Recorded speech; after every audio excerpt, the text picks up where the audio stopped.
Hi, Nicole. Let's look at your week 3 work here. So, nice job here. This is about just thinking a little more abstractly, getting those fine details in. Okay, so we were a little bit goofy on the proportions here. I'm sure you already know this. We're kind of too wide here on the palm, and we want this to kind of arc in more. We want the palm to be more rounded. This is a little bit wide here.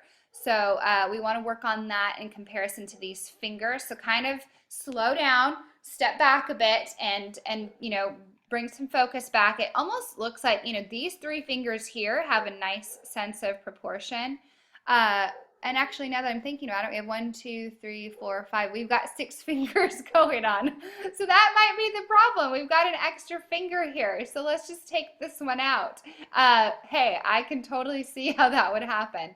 uh so laying the ground, you can use your fingers to kind of smudge this a little bit, soften it up, and that kind of helps give a nice soft ground. So we've got 1, 2, 3, 4, 5. Okay, we've got 5 here, so we eliminated that finger. So again, though, we're still too wide on the palm, so let's really kind of focus on, these individual shapes first, and then how they relate to each other. Oops, there we go. So that's going to make these drawings a little bit harder, but actually this is quite nice. The palm looks a little bit better here, and it could be because this object that's laying in it.